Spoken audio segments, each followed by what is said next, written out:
Aldaman Geza, seigneur féodal tchétchène, résidait à Cheberloï, en Tchétchénie, au XVIIe siècle.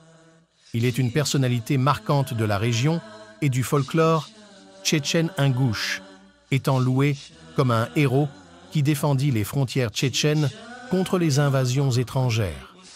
Par exemple, on lui attribue la victoire lors de la bataille de Katchara, car il aurait conduit les forces tchétchènes dans leur affrontement contre le Khanat d'Avar. Geza, fils d'Aldam, a vu le jour dans les hauts plateaux de Tchebarla en Tchétchénie, faisant partie du prestigieux clan Makajo. Dans sa prime jeunesse, il acquit une renommée en tant que guerrier intrépide et noble, chanté avec gloire dans les chants héroïques de l'Ili tchétchène ingouche. D'après les récits épiques, son père, Aldam, aurait été victime d'une trahison et tué alors que Geza n'était âgé que de 9 ans. À l'âge de 13 ans, Geza a pris sa revanche sur la mort de son père. Il a mené son tout premier raid militaire sérieux contre l'ennemi et a réussi à sauver son épouse, Zaz, Yazbik, Anzorova, des griffes de propriétaires étrangers. Par la suite, il l'a épousée. D'après le conte légendaire de Cheberloï, Aldam serait le fondateur du village de Makajoy. En raison de sa popularité grandissante, Geza fut choisi comme l'un des représentants de Cheberloï pour siéger au Mek Ketacho, Assemblée nationale. Vers les années 1630 ou 1640, Geza reçut une invitation à Mozaroy, Nashka, où il fut nommé chef de Cheberloï sur le mont Erdakort. D'après l'ethnographe et historien tchétchène Saïdov, Geza a entrepris des actions pour sérieusement renforcer les frontières tchétchènes. Geza a pris des mesures immédiates pour renforcer les terres de Cheberloï en érigeant diverses fortifications, dont la forteresse Aldam Gezakov, dans sa ville natale de Makaja. Cette forteresse était placée stratégiquement le long d'une route commerciale importante dans les montagnes.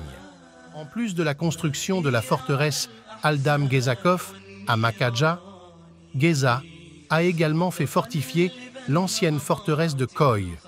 De plus, il a entrepris une réorganisation et un renforcement de Cheberloï dans son ensemble avec l'aide de plusieurs guerriers venant de Nashka, Tchétchénie de l'Ouest, et d'Ichkeri, Tchétchénie du Sud-Est.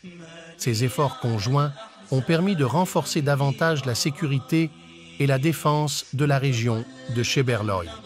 Grâce aux mesures entreprises, les raids et invasions ont été découragés, suscitant rapidement l'intérêt des puissances étrangères.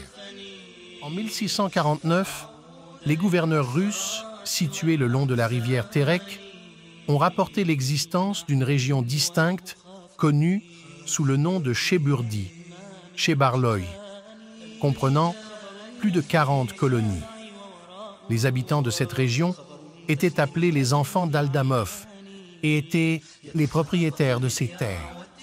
Sous le règne de Geza, plusieurs traités et alliances furent conclus avec des seigneurs locaux puissants du Daghestan. Dans les années 1650, les princes Turlov de Gombet s'allièrent aux Tchétchènes sous la direction de Geza. Ces alliances stratégiques ont contribué à renforcer davantage la position des Tchétchènes et à étendre leur influence dans la région. L'alliance entre Geza et les princes Turlov de Gombet avait effectivement une dimension anti-iranienne.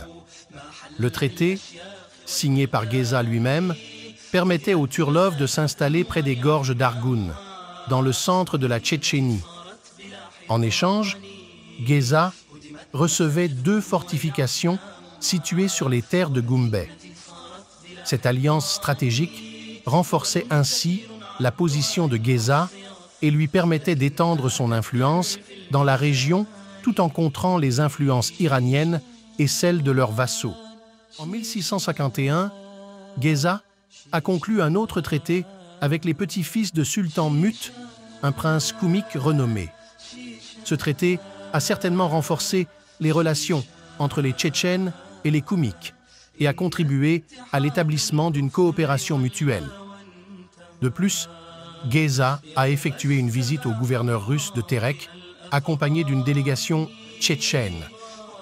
Au cours de cette visite, plusieurs accords ont été signés entre Geza et les gouverneurs russes.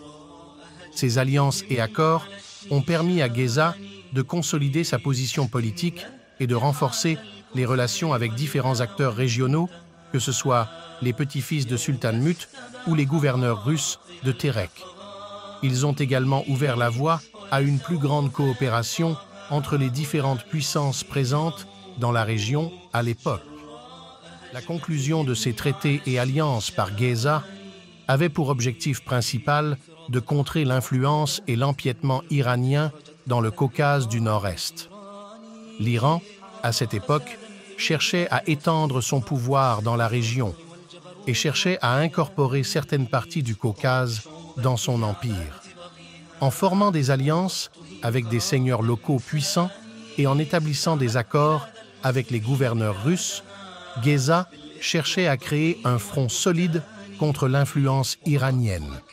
Ces alliances étaient stratégiques pour défendre les intérêts des Tchétchènes et protéger leurs terres de toute ingérence ou occupation iranienne. En travaillant ensemble, les différents acteurs cherchaient à préserver leur souveraineté et leur indépendance face à l'intervention iranienne. Selon le folklore, l'un des dirigeants les plus influents de la Tchétchénie à cette époque était Tinavin Visa du clan Tsentaroy, qui agissait en tant que Mekda, chef de la nation. Geza a travaillé en étroite collaboration avec Visa pour défendre les frontières tchétchènes contre les Koumyks et les Kalmouks. Selon le folklore, il est raconté qu'en 1654, le Khan Surgo des Kalmouks aurait été expulsé de la Tchétchénie et qu'un traité de paix aurait ensuite été signé.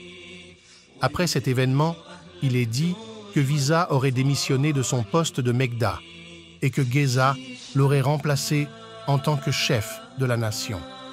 Après l'expulsion des Kalmouks, Geza entreprit de fortifier et de renforcer les défenses stratégiques de la Tchétchénie.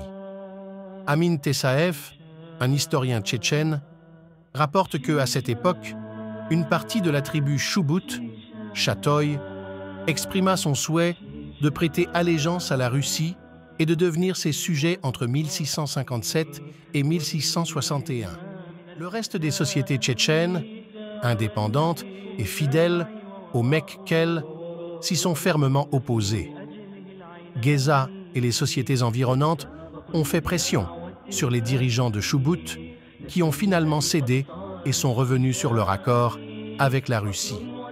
L'opposition des Tchétchènes à l'alliance avec la Russie a créé des obstacles pour la politique russe en Tchétchénie, illustrés notamment en 1665, lorsqu'il a été nécessaire pour l'allié russe, le roi Irakli de Géorgie, de verser un montant considérable d'impôts afin de traverser les terres tchétchènes lors de son voyage vers Terek.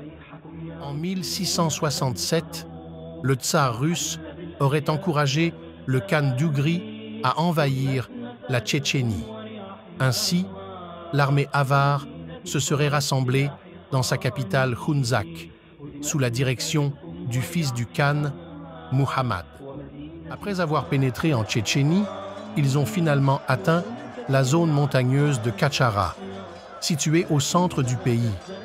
C'est là que Geza et son armée ont réussi à bloquer l'accès aux gorges d'Argoun, piégeant ainsi l'armée ennemie. Dans cette bataille, la moitié de leurs troupes a été anéantie, y compris un éminent scientifique avare nommé Atanassil Hussain. La bataille s'est finalement conclue par une victoire écrasante pour les Tchétchènes, plaçant ainsi Geza en tant que grand stratège reconnu. J'espère que vous avez apprécié la vidéo. Cette fois-ci, la vidéo a été plus longue que les autres. De plus, les paysages que vous avez pu voir jusqu'à présent sont ceux de Sheberloy. Une petite précision supplémentaire, la représentation de Geza que vous avez vue n'est pas authentique car nous ne disposons malheureusement d'aucune image de lui.